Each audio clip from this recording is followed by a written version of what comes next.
चलिए आज हम लोग अगले टॉपिक और लास्ट टॉपिक इन्वर्टिबल मैट्रिक्स पर डिस्कशन करें। यहाँ इन्वर्टिबल मैट्रिक्स को दिखाने के लिए ये कंडीशन हमेशा याद रखना है, ए बी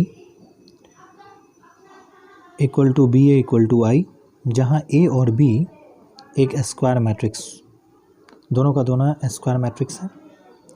ए आप अगर 2 इंटू 2 मैट्रिक्स रखते हो, 2 इंटू 2 का रखते हो, तो आपको बी भी 2 इंटू 2 का रखना होगा और आई भी 2 इंटू 2 मैट्रिक्स का होगा। अब स्क्वायर मैट्रिक्स तो 2 इंटू 2 का ही नहीं होता, 3 इंटू 3 का भी रख सकते हो। तो अगर ये 3 इंटू 3 का होगा तो ये भी 3 इंटू 3 मैट्रिक्स होना चाहिए और ये आइडेंटिटी मैट्रिक्स भी 3 इंटू 3 मैट्रिक्स का होना चाहिए। अब इसमें ये कंडीशन है कि अगर आप इस दोनों को मल्टीप्लाई करते हो, कोई भी मैट्रिक्स आप जो स्क्वायर मैट्रिक्स का हो मल्टीप्लाई करो और अगर आई आता हो तो ये इन्वर्टिबल मैट्रिक्स देगा। बहुत इजी सा कंसेप्ट है, कोई दिक्कत नहीं है। यहाँ आपको फॉर एग्जांपल दिया गया है, ए आपको गिवन है दिया हुआ, फिर बी है दिया हुआ और दोनों का मल्टीप्लिकेशन आपको आई के बराबर दिख रहा है, जो कि ये रहा। अब जहाँ बी ए को भी मल्टीप्लाई किया गया है और ये भी आई आइडेंटिटी मैट्रिक्स, ये आपका 2 इंटू 2 मैट्रिक्स में है, जैसा कि मैंने आपको बताया। चलिए आगे देखते हैं नोट में। इसमें जो कहा जा रहा है वो क्या है, a rectangular matrix does not possess inverse matrix since for product B A and A B to be defined and to be equal it is necessary that matrices A and B should be square matrices of the same order। जो कि अभी मैंने कहा है कि अगर आप matrix आप देखते हो, यहाँ आइडेंटिटी इन्वर्स पॉजेसेस है, देखना है मतलब हम चाहते हैं कि इन्वर्स मैट्रिक्स में ये आ जाए, तो दोनों के मल्टीप्लिकेशन में आंसर आइडेंटिटी मैट्रिक्स के बराबर होना चाहिए। LHS और RHS में जितने भी मैट्रिक्स हैं वो सेम ऑर्डर के होने चाहिए। सेकेंड पॉइंट में आते हैं। सेकेंड पॉइंट में ये कहता है कि if B is the inverse of A then A is the also inverse of B. अब सीधा सा है भाई कि अगर A B equal to I होगा तो आप बी को आई बाई ए लिख सकते हो, जो कि ए इन्वर्स के बराबर हो जाएगा। अब अगर आप ऐसा नहीं लिखना चाहते हो, आप लिखना चाहते हो A B equal to I में आप a equal to I by B लिखना चाहते हो, इट कैन बी रिटन, जो कि b इन्वर्स के बराबर हो जाएगा। तो दोनों ही नोट्स के पॉइंट्स आपको समझ में आ गए होंगे। अब अगले थ्योरम की ओर बढ़ते हैं। ये बड़ा ही मज़ेदार और इम्पोर्टेंट थ्योरम है। इसमें यह कहा गया है कि इन्वर्स हमेशा यूनिक होते हैं। इसमें क्या है, inverse of a square matrix if there exist is unique. मतलब मैट्रिक्स अगर स्क्वायर हो और ये अगर एग्जिस्ट करता हो तो ये यूनिक होगा। फिर से हम देख लें, यूनिकनेस ऑफ इन्वर्स, इसका थ्योरम का नाम ही है यूनिकनेस ऑफ इन्वर्स। अब इन्वर्स अगर स्क्वायर मैट्रिक्स हो और अगर ये स्क्वायर मैट्रिक्स एग्जिस्ट करता हो then that will be unique. अगर कैपिटल ए नाम का एक मैट्रिक्स हमने लिया है, जो कि ऑर्डर क्या होना चाहिए, स्क्वायर मैट्रिक्स का होना चाहिए, तो एम एन कुछ भी ले सकते हो, 2 इंटू 2, 3 इंटू 3, कुछ भी आप लो। अब बी और सी दो inverse matrix, therefore so that या we sell so that B equal to C, then since B is in the case of A, AB equal to BA equal to I। अब ये दोनों condition inverse के matrix के हैं। तो यहाँ पहले कंडीशन में बोला है कि इन्वर्स ऑफ स्क्वायर मैट्रिक्स, तो जो दोनों एलिमेंट्स, दो जो मैट्रिक्स हमने लिया है वो तो पहले स्क्वायर मैट्रिक्स होंगे। अब इन्वर्स के लिए बारे में बताया गया, इसलिए ये इन्वर्स कंडीशन आपका पहला कंडीशन कहलाएगा। अब अगर ये यूनिक हैं तो ए और बी को आप के साथ एक सी भी ले लो।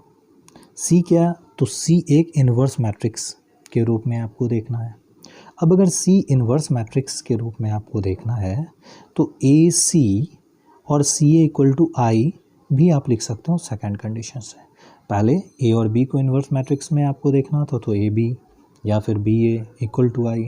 अब अगर सी को बी और सी बराबर हमने देखा है तो बी और सी अगर बराबर आप देख रहे हो और दोनों इक्वल देख रहे हो तो यूनिक का मतलब होता है कि एक, और बी और सी अगर दोनों एक हैं तो चाहे बी रखो या सी रखो कंडीशन तो आई का होना चाहिए।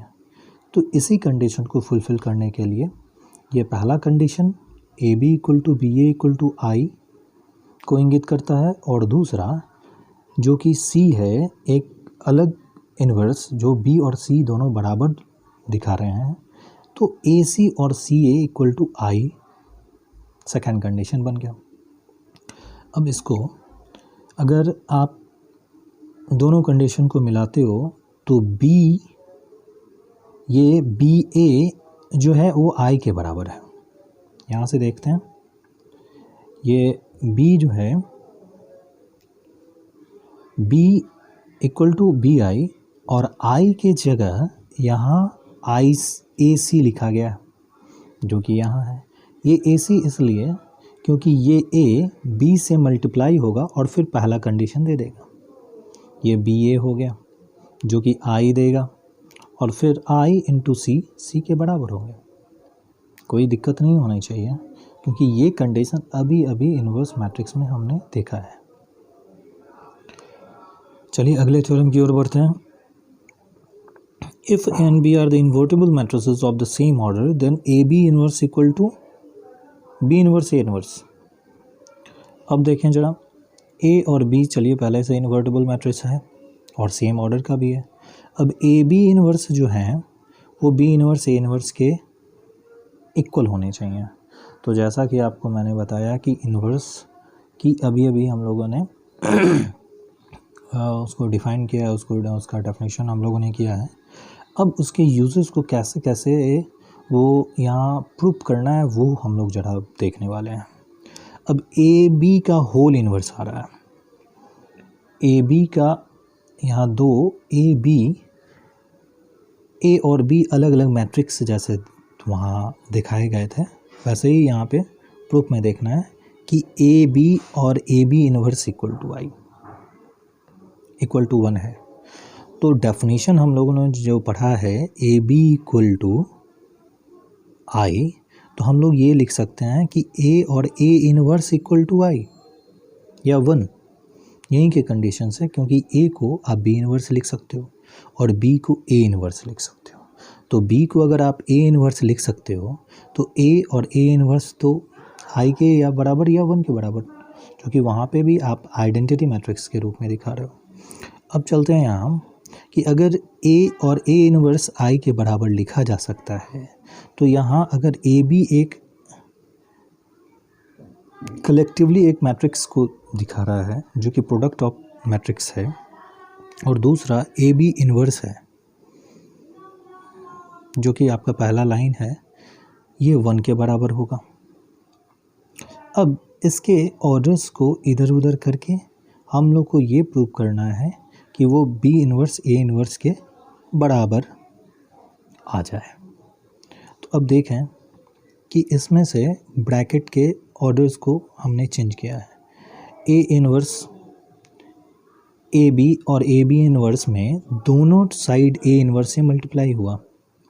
अब फिर ब्रैकेट का ऑर्डर चेंज हुआ, ए इन्वर्स ए को से बी को अलग कर दिया गया और फिर A B inverse equal to A inverse दिखाया गया। अब अभी हम लोगों ने पढ़ा कि भाई ए इन्वर्स जो है वो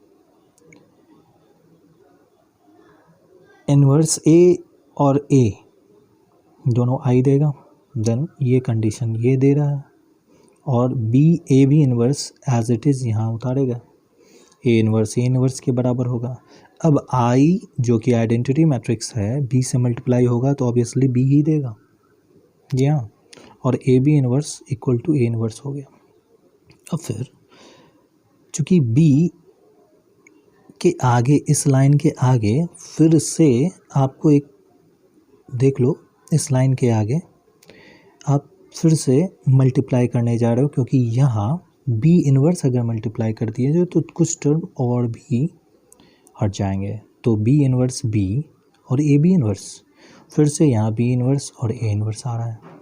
अब बी इन्वर्स बी, जैसे ए इन्वर्स ए हम लोगों ने लिया है, पहले ही ए इन्वर्स ए को आई माने हैं, वैसे बी इन्वर्स बी को हम लोग यहाँ आई मान सकते हैं। अब ये A B inverse equal to B inverse A inverse, और ये जो ए बी इन्वर्स है वो बी इन्वर्स ए इन्वर्स के बराबर हो जाएगा। इस तरह से एल एच एस और आर एच एस बराबर हो जाएंगे। अब ये टॉपिक अगले इन्वर्स एलिमेंट्री ऑपरेशन की ओर जाएगा, जो कि अगले टॉपिक में हम लोग, अगले लेक्चर में हम लोग पढ़ेंगे। और ये अगला लेक्चर लास्ट लेक्चर होने वाला है, इसके साथ बहुत सारे क्वेश्चंस दिए जाएंगे।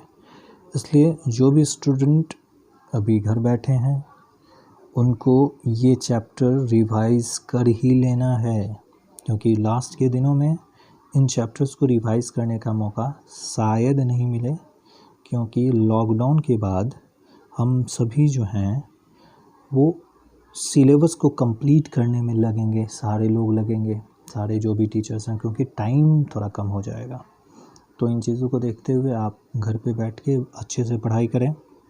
हमारे लेक्चर्स को, हमारे टच द स्काई के सारे जो टीचर्स हैं जो लेक्चर दे रहे हैं उनको आप सीरियसली देखें, उनसे रिलेटेड टेक्स्ट जो क्वेश्चंस बनाने हैं वो बनाएं। नंबर्स आपके पास है, सारे चीज़ों को आप अगर पूछना है तो पूछ सकते हो। तो सब्सक्राइब करना, बेल आइकन दबाना ना भूलें, और stay at home. Thank you.